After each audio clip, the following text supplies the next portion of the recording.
I love IndyCar as much as the next guy, but there's just one thing that's always bugged me about it: the schedule. When the 2023 schedule got released, I and probably many others rolled our eyes because it's literally the same damn schedule as this year's. The only difference is that there's a new venue for the Detroit Grand Prix. Instead of racing at Belle Isle like they always have, the Detroit Grand Prix is now being held in downtown Detroit. That's it. That's the only difference between the 2022 and 2023 schedules. What a letdown. Since 2017, the IndyCar schedule has consisted of 17 races, with the exception of 2020 and 2021, which only saw 14 and 16 races respectively due to the COVID-19 pandemic. I and probably many others always ask, why just 17? Why not extend the schedule a little bit more?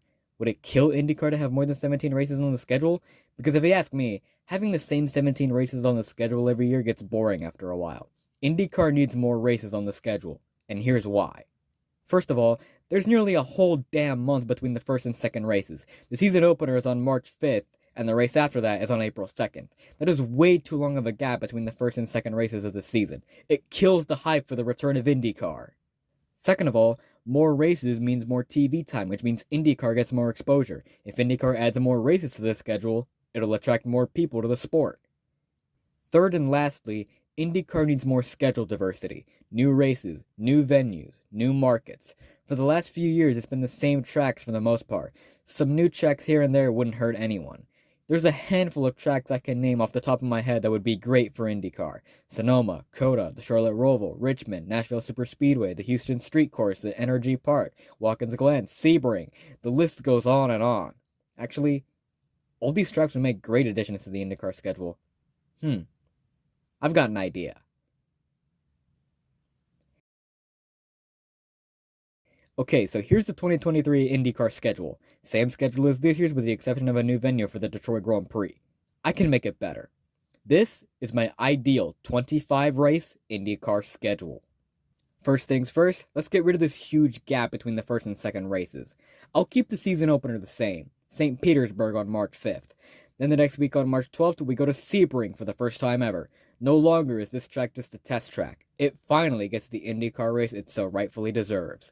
I'll keep March 19th as an off weekend to give the drivers a chance to rest before the next race at Barber on March 26th. I moved it up a month so that it could be in close proximity to the next race at Texas Motor Speedway on April 2nd.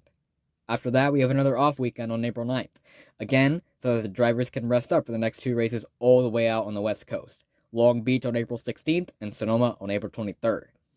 After that, we have two off weekends on April 30th and May 7th, so the drivers can get some rest before the month of May. The month of May stays the same. No changes here. June 4th, we continue normal business with the Detroit Grand Prix. Then the next weekend on June 11th, we head to Road America. I moved it up a week due to its proximity to Detroit. On June 18th, we race at Mid-Ohio, moved up by 2 weeks due to all these events being within close proximity to each other. June 25th remains an off weekend so the drivers can prepare for the journey north of the border. July 2nd, we head to the streets of Toronto, Canada for the Honda Indy Toronto. July 9th remains an off weekend as well to give the drivers time to rest before returning to the States for the next race at Watkins Glen on July 16th. Then we have Hy-Vee IndyCar weekend at Iowa with a doubleheader on July 22nd and 23rd. After that, IndyCar makes its triumphant return to Nashville Superspeedway after a 12-year absence on July 30th. Then the next week on August 6th, we have the Music City Grand Prix on the streets of downtown Nashville. Then on August 12th, we head back to Indy for the Gallagher Grand Prix. Then the next Saturday, IndyCar makes its return to Houston on August 19th. Yes, this is me showing my personal bias. No, I do not have any shame for this.